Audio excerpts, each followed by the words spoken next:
여러분 안녕하십니까? 강남구청 뉴스입니다. 첫 소식입니다. 전국시장군수구청장협의회가 종합부동산세 도입에 찬성한다는 입장을 밝혔습니다. 하지만 국세가 아닌 지방세로 전환할 것을 주장했습니다. 보도에 구미애 기자입니다. 전국기초자치단체를 대표하는 전국시장 군수구청장협의회 소속 단체장 13명이 지난 19일 춘천에 모였습니다. 협의회는 이날 3시간이 넘는 토론 끝에 종합부동산세 도입에 찬성했습니다. 하지만 협의회는 지자체의 과세 자주권을 위해 종합부동산세는 지방세로 해야 한다고 주장했습니다. 권문용 협의회장은 우리나라 기초지방정부세 수가 OECD 국가의 표준 5분의 1에 불과해 전국 234개 자치단체 가운데 90%가 자주세원으로 봉급을 주지 못하고 있다고 밝혔습니다. 우리나라 전체 세금 중에서 5%만 234개 기초지방자치단체가 배분해서 쓰고 있습니다.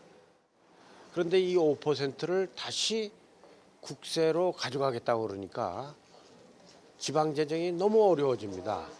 그래서 그것을 지방세로 가져가고. 이날 토론에선 종합부동산세 지방세화로 지방재정이 더욱 열악해지지 않을까 하는 일부 의견도 제기됐습니다. 돈 나가는 부동산이 없는 시골의 경우 종합부동산세 의지를 하고 일반 조세를 감소시키면 재정이 열악해질 것이란 우려입니다. 종합부동산세에다가 의지를 하고 일반 조세율을 감소시킨다는 것은 어떻게 보면 농촌 시군의 재정력을 더 약화시킬 수 있는 크나큰 빌미가 된다. 이에 대해 권협의 회장은 역교부세 도입을 제시했습니다. 추가 징수되는 재원과 지방으로 이양되는 지방소비세 재원을 공동세로 해 지자체에 차등 배분하겠다는 설명입니다. 종합부동산세를 지방세로 넘기자. 대신 우리가 공동세라는 형식을 취해가지고 국가가 하고 있는 재정 배분 기능을 우리 스스로 하겠다. 협의회는 이와 관련해 공동세 재원 배분은 향후 시장, 군수, 구청장과 국민적 합의에 의해 정하도록 하고 시군구에 과세권을 주도록 합의했습니다. 한편 협의회는 주택이 투기 대상으로 전락하는 것을 막기 위해 현재 0.15%에 불과한 시가 대비 보유세 비율을 향후 10년간 단계적으로 인상할 것을 주장했습니다. 층수 제한을 풀어 오래된 아파트를 재건축하거나 재개발해 집값 안정에 기여할 것도 협의회는 강조했습니다. 시장, 군수, 구청장 협의회는 이 같은 내용의 결의문을 26일 청와대 경제정책 자문회의에 전달하기로 했습니다. 협의회는 아울러 중복감사를 금지하고 자치단체 조례로 감사기구를 설치할 수 있도록 하는 공공감사에 관한 법률안을 마련해 이번 정기국회에 제출하기로 했습니다. 또 지방 정치제도 개선을 위해 후원의 제도를 도입하고 정당 공천제와 삼선 연임 제한은 폐지해야 한다고 주장했습니다. 이 밖에 지방 5급 승진 시험제에 대해서도 공동 대응하기로 하고 이를 위해 오는 31일 실시 예정인 일반 승진 시험을 연기하도록 정부 측에 공식 요청하기로 했습니다.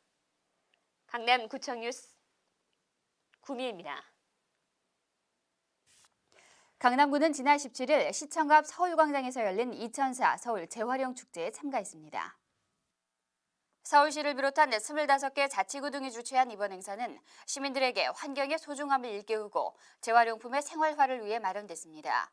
행사에 참가한 강남구는 재활용 관련 교육과 폐 현수막을 이용한 생활용품 만들기 등을 통해 시민들의 참여를 유도했습니다. 강남구 환경단체는 특히 폐 현수막을 이용한 퍼포먼스를 선보여 높은 호응을 얻었으며 서울시장과 기관 관계자들이 강남구 홍보부스를 방문해 관심을 보이기도 했습니다. 그 환경 문제의 가장 큰 문제로 대두되고 있는 쓰레기를 어떻게 하면 줄일 수 있을까 하는 생각에서 이 행사를 추진하게 되었습니다. 한편 서울광장에는 총 34개 부스가 설치돼 PT병을 활용한 화분 만들기와 재활용 비누 나눠주기, 중고용품을 판매하는 벼룩시장 등 다채로운 행사가 열렸습니다. 강남구 청담 2동에 지역 주민들의 문화생활 향상과 건강 증진을 위한 문화복지회관이 문을 열었습니다. 지난 21일 문을 연 청담이 문화복지회관은 지상 4층, 지하 3층 1,200여 평 규모로 동사무소와 생활문화교실, 체육시설 등을 갖추고 있습니다. 문화복지회관이 마련한 프로그램은 헬스교실을 비롯한 체육교실과 취미강좌 등 60개로 수강료는 2만 원 안팎으로 운영됩니다.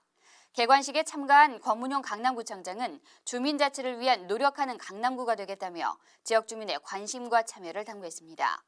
문화복지회관은 그동안 민간 위탁 방식으로 개별 운영됐으나 최근 강남구 도시관리공단이 일괄적으로 맡아 운영 효율을 꾀하고 있습니다.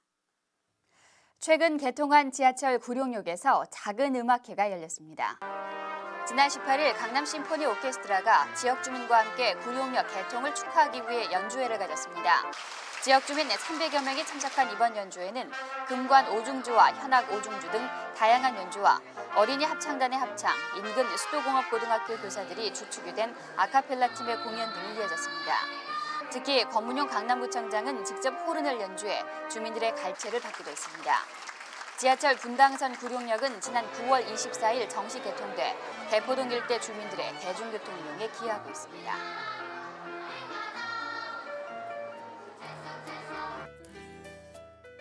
이어서 간추린 소식입니다. 강남구가 환경개선 부담금에 대한 사전 부과 예고제를 시행한 결과 민원이 전분기 대비 50% 이상 감소한 것으로 나타났습니다. 강남구는 올 2분기부터 환경개선 부담금 부과 한 달 전에 납세자에게 부과를 안내하고 신고된 변경사항을 정정하는 사전 부과 예고제를 시행하고 있습니다. 강남구와 한국가스안전공사가 강남구의 기초생활수급가구, 구룡마을과 세곡지역 비닐하우스 농가 등 LP가스 시설 3,155개소에 대한 안전점검을 실시했습니다. 7월 1일부터 10월 4일까지 3개월 동안 시행된 점검 결과 752개소의 가스시설이 부적합한 것으로 나타나 현장에서 시설 개선 조치를 하는 등 가스 안전 사고에 대비했습니다. 강남구 자원봉사센터에서 양재천의 생태 환경에 대한 해설을 담당할 자원봉사자 50명을 모집합니다. 자원봉사자는 양재천 생태해설가로 활동할 수 있는 체계적인 전문 교육을 받은 뒤 활동하게 됩니다. 신청은 10월 30일까지 강남구 자원봉사센터에 전화나 이메일로 하면 됩니다. 11월 1일부터 2달 동안 대청초등학교에서 컴퓨터 교실이 열립니다. 컴퓨터 기초반과 인터넷반, 엑셀, 파워포인트반 등 다양한 과정이 제공되며 60세 이상 노인과 장애인, 생활보호 대상자 등은 무료, 일반인은 2만 원입니다. 신청은 대청초등학교 정보화 교실로 하면 됩니다.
이상으로 뉴스를 마칩니다. 시청해주신 여러분 고맙습니다.